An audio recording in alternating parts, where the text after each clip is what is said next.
Hello दोस्तों, मेरा नाम है धीरेन्द्र सिंह और आज की वीडियो में बात करेंगे barriers to communication. Barriers to communication के ऊपर आज बात करेंगे। कम्युनिकेशन के रिलेटेड अगर आप और वीडियो देखना चाहते हो बिजनेस कम्युनिकेशन, तो सारी वीडियोस का लिंक मैं डिस्क्रिप्शन में डाल रहा हूँ, वहां जाके आप देख सकते हो। बेसिकली आपको बिजनेस कम्युनिकेशन में काफी कुछ चीजें क्लियर होगी। आज हम बात जो सबसे करने वाले हैं वो बहुत इंपॉर्टेंट टॉपिक है जिसका नाम है बैरियर्स। बैरियर्स का मतलब क्या होता है? रुकावटें, ऐसी ऑब्स्टेकल्स, रुकावटें ऑब्स्टेकल्स या फिर हिंड्रेंस जो कि आपके कम्युनिकेशन में मतलब दखल डालते हैं, जिससे कम्युनिकेशन अच्छे से नहीं हो पाती। आप जो बात पहुंचाना चाहते हो वो सामने वाले में पहुंच नहीं पाती, दैट इज बैरियर। तो बैरियर्स कम्युनिकेशन के प्रोसेस में आती है सेंडर और रिसीवर के पॉइंट ऑफ व्यू से।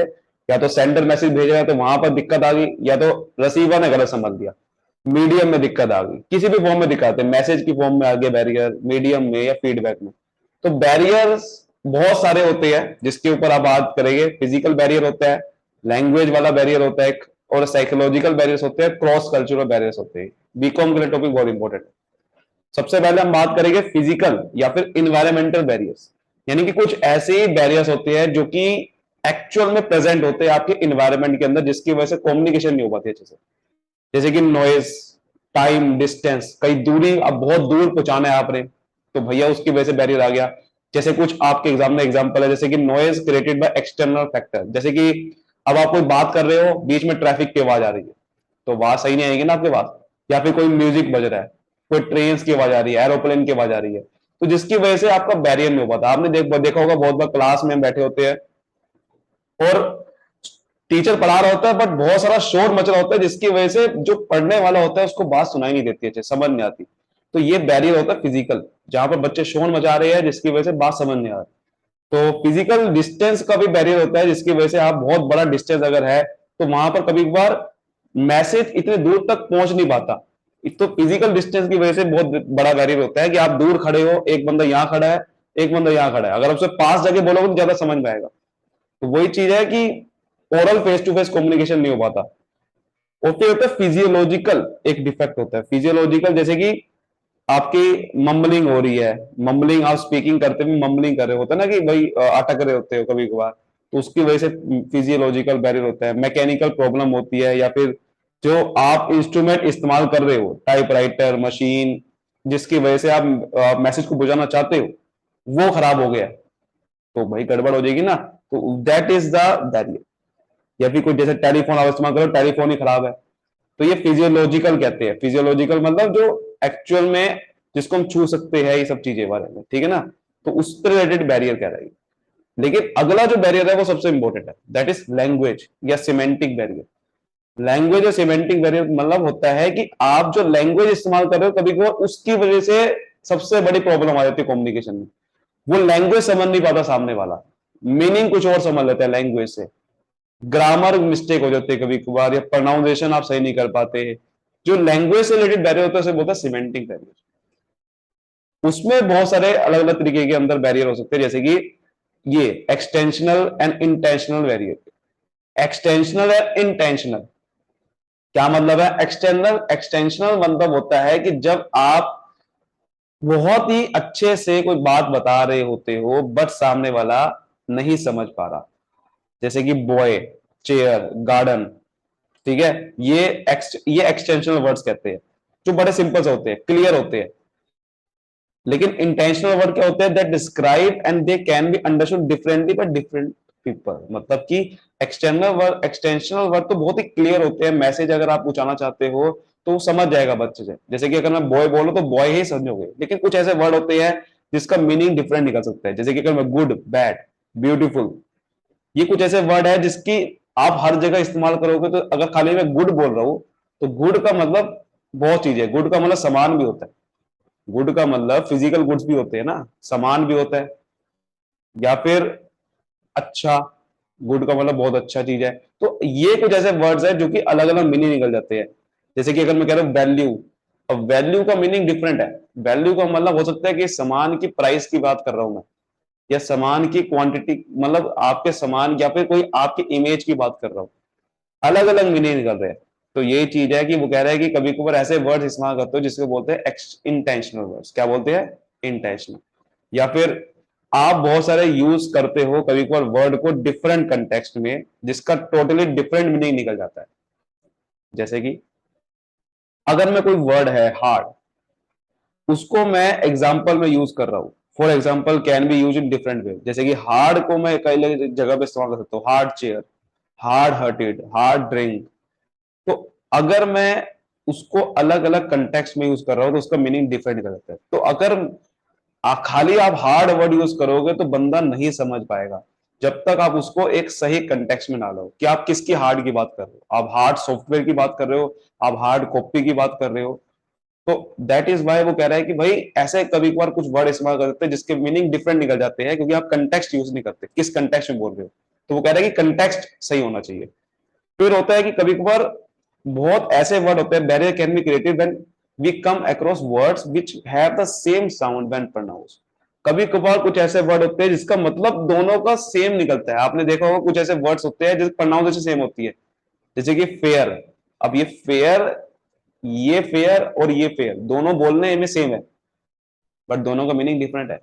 मैं फेयर की बात कर रहा हूँ, फेयर का मतलब हो गया जैसे कि मतलब जो न्यूट्रल, मतलब ऑनेस्टी जैसा होता है ना, जैसे कि आपका बिल्कुल जस्टिस होती है, फेयर का मतलब जस्टिस हो गया एक तरह का। और ये फेयर का मतलब है प्राइस, टैक्सी वगैरह जो प्राइस होता है। बियर और ये बियर, ये दोनों का मीनिंग जैसे ए लिखा है, जैसे कौंसिल। अब कौंसिल का मतलब यहाँ डिफरेंट है, यहाँ कौंसिल अलग है। तो वो कह रहा है कि प्रोनाउंसिएशन सेम होती है, तो इसका बैरियर हो जाता है। अनफैमिलियर लैंग्वेज आप यूज कर रहे हो, मतलब ऐसी लैंग्वेज जो कि समझ नहीं आ पा रही। आप या तो कोई ट्रांसलेशन जो बुला रहे हो वो ट्रांसलेशन सही नहीं कर पा रहा, ये इसको भी एक बैरियर कहते हैं। आपने जैसे देखोगे मोदी जी के, अगर आप मोदी जी के पास सपोज करो एक ट्रांसलेटर बैठा है जो कि एक रशिया के प्रेसिडेंट को बात करवानी है, ठीक है। अब वो बंदा अगर ट्रांसलेटर सही नहीं होगा तो गड़बड़ हो जाएगी ना। ऐसे ही जार्गन होता है, जार्गन या फिर अनफैमिली, कुछ ऐसे टेक्निकल, जार्गन कहते हैं टेक्निकल वर्ड आप यूज करते हो जिससे कोई, अगर कोई लोअर लेवल का बंदा है वो नहीं समझ पाएगा, ठीक है ना। कुछ ऐसे डॉक्टर्स, लॉयर्स, कंप्यूटर सॉफ्टवेयर, कुछ ऐसे टेक्निकल लैंग्वेज यूज करते हैं, आप नहीं समझ पाते। डॉक्टर की लैंग्वेज आप नहीं समझ पाओगे। आपने देखा होगा डॉक्टर में कुछ ऐसे ऐसे सॉल्ट यूज करते हैं, कुछ ऐसे ऐसे वर्ड यूज करते हैं जो आप नहीं समझ पाते। लोअर ऐसे कुछ वर्ड यूज करते हैं जो आप नहीं समझ पाओगे। तो अगर आप एक बहुत बड़े ओहदे पे बैठे हो और आप ऐसी लैंग्वेज यूज कर रहे हो तो एक सिमेंटिक बैरियर आ जाएगा। साथ समझ आ गई बात। आगे बढ़ते हैं। जो नेक्स्ट बैरियर है हमारा है साइकोलॉजिकल। मतलब ऐसे कभी कभी बैरियर होते हैं जहां पे आप सिमेंटिक बैरियर नहीं है, सपोज करो, मतलब आप अच्छे से वर्ड इस्तेमाल कर रहे हो, फिजिकल बैरियर भी नहीं है, बट अगर आपके खुद के अंदर बैरियर है, यानी कि माइंड, साइकी, साइकी का मतलब होता है माइंड, साइकोलॉजिकल वर्ड कहां से बना, माइंड से। तो आपके माइंड में कुछ गड़बड़ है तो भैया ये बैरियर आएगा ही आएगा। और हर ह्यूमन के माइंड में गड़बड़ होती है, तो इसलिए कम्युनिकेशन वहां से बैरियर आता है। तो मेंटल एक्टिविटी है कम्युनिकेशन। तो ह्यूमन माइंड बहुत कॉम्प्लेक्स है, तो आप नहीं समझ सकते कि किसके मन में क्या चल रहा है। तो ऐसे ही सबसे पहला उसके अंदर बैरियर आता है इमोशंस। आपके इमोशन के ऊपर बहुत निर्भर करता है कि आप बात को अच्छे से समझ पाओगे नहीं समझ पाओगे। जैसे कि सेंडर के माइंड में कुछ और, रिसीवर के माइंड में कुछ और चल सकता है। उसके इमोशंस के ऊपर डिपेंड करता है कि अगर वो बहुत खुश है तो अच्छे से बात समझेगा। फियर, एंगर, इसमें बंदा चाहे आप बात सही भी कर रहे हो तब भी नहीं समझ पाएगा। वो नहीं समझ पाएगा, वो गलत मीनिंग निकालेगा, डिफरेंट मीनिंग निकालेगा बिकॉज ऑफ हिज इमोशंस। समझ आ गई बात। उसके होता है प्रीजुड्यूस। प्रीजुड्यूस का मतलब होता है बायसनेस। बायस कहते हैं, बायस का मतलब भेदभाव। कभी कभार आप भेदभाव कर लेते हो, उस चक्कर में आप नहीं समझ पाते। सपोज करो आपको पता है कि ये बंदा, ए बंदा गलत ही बोलता है। अब आप हो गए बायस, आपने कहा कि मैं तो बी की ही बात सुनूंगा। जब आप भेदभाव कर लेते हो ना कि इसकी बात नहीं सुनूंगा इसकी सुनूंगा, दैट इज प्रीजुडियूस। तो उसकी वजह से आप नहीं समझ पाते और ये मीनिंगफुल कम्युनिकेशन नहीं हो पाती है। आप सही तरीके से नहीं समझ पाओगे। तो प्रीजुडियूस अबाउट सर्टेन कम्युनिटीज और ग्रुप ऑफ सोसाइटी, यानी कि किसी ग्रुप ऑफ पीपल के साथ आप प्रीजुडियूस कर देते हो कि ये बात सही है वो बात गलत है, दैट इज प्रीजुडियूस। उसकी वजह से कम्युनिकेशन अच्छी नहीं हो पाती। हेलो इफेक्ट भी होता है। हेलो इफेक्ट का मतलब होता है कभी कभार हम ऑब्जेक्टिव रह लेते हैं, अपना डिसीजन को एक ऑब्जेक्टिव ले लेते हैं, सब्जेक्टिव लेते हैं। इसका क्या मतलब होता है, जैसे कि कभी कभार we dislike someone so much that we can see nothing good in him. अगर मैं किसी को पसंद नहीं करता हूं, मान लो कि मैं ए को पसंद नहीं करता हूं, तो मैं उसके अंदर कुछ भी अच्छाई नहीं देख सकता। अब वो सही भी बात करेगा तभी मैं गलत समझूंगा। तो इसको कहते हैं हेलो इफेक्ट। जब हम एक चीज को पकड़ लेते हैं दैट इज हेलो इफेक्ट। तो हम वहां एरर कर देते, जजमेंट को कर देते। जजमेंट, जब जजमेंट करते हैं ना किसी एक चीज के ऊपर, that is halo. Sometimes our reaction to people are not balanced. हम कभी कभार रिएक्शन जो है वो एक ही देते रहते हैं, दैट इज हेलो इफेक्ट, वो नहीं करना चाहिए। फिर है सेल्फ इमेज।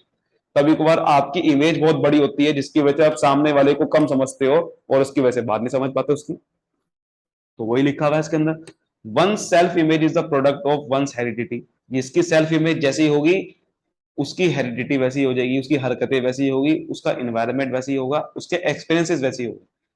अगर आप अपने आप को बड़ा समझते हो तो सामने वाले की बात को ऑब्वियस बात है छोटा समझोगे। लेकिन अगर आपको छोटा समझते हो तो आप सामने वाले की बात, बड़ी बात को जैसे भी कह रहे हो वो मान लोगे।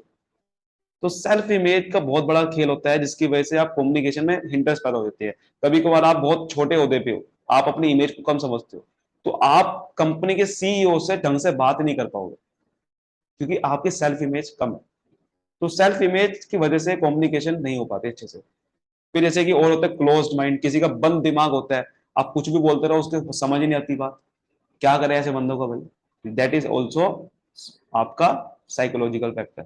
सच person from their opinion on a subject then refuse to listen to anyone. कभी कभार होता है कि अपना ओपिनियन दे देते लोग, बट उस सामने वाले की बात नहीं समझते, सामने वाले की बात नहीं सुनते, अपना ओपिनियन देके भाग जाते। तो वो भी एक गलत बात है। स्टेटस होता है, स्टेटस सेल्फ इमेज से रिलेटेड ही हो गया। स्टेटस का मतलब जब आप बहुत बड़ी रैंक पे होते हो कभी कभार, तो सामने वाले की गड़बड़ तो आप नहीं समझ पाते। आप अपनी बात कर दोगे लेकिन सामने वाले की नहीं सुनोगे। जैसे कि एक सीईओ सामने वाले की बात नहीं सुनेगा, अपनी बात कर देगा। या फिर एक छोटा, एक कंपनी का बंदा सामने वाले से बड़े बड़े रैंक की पोजीशन पे अच्छे से बात नहीं कर पाएगा, या फिर उससे बात अपना सजेशन नहीं दे पाएगा, अपने डाउट नहीं क्लियर कर पाएगा। दैट इज स्टेटस की वजह से होता है। इनटेंटिवनेस, कभी कभार हम हमारा माइंड ऐसा होता है, कभी कभार हम अटेंशन नहीं दे पाते सामने वाले के मैसेज को। हम इम्पेशेंट होते हैं, हम सिर्फ अपने बोलने पे तुले होते हैं कि मैं सामने वाले को बोलूं। तो इस चक्कर में हम सामने वाले की नहीं सुन पाते। या फिर हम कभी कभार सिर्फ ही made to impatient to hear the message fully and properly. कभी कभार हम सिर्फ इम्पेशेंट होते हैं सिर्फ उसकी बात सुनने पे या अपनी बात ना बोलने पे। तो इसकी वजह से भी बैरियर कर देते हैं। तो वो ही कह रहा है कि भाई बैरियर बहुत इंपॉर्टेंट, ये वाले बैरियर होते हैं। अगला जो सबसे लास्ट बैरियर है वो है क्रॉस कल्चरल बैरियर। इसका क्या मतलब है, कल्चरल डिफरेंसेस की वजह से जो बैरियर आते हैं ना, वो कह रहा है ये। कभी कभार हमारे अलग अलग कल्चर होते हैं यार, हर एक के अलग अलग धर्म है, हर एक के अलग अलग रीति रिवाज है, उसकी वजह से बैरियर आता है। जैसे कि आपका काम करने का तरीका अलग है, उसका खाने का तरीका अलग है, ड्रेसिंग अलग है। तो उसकी वजह से जो बैरियर आते हैं ना, उसकी बोलते हैं क्रॉस कल्चरल बैरियर।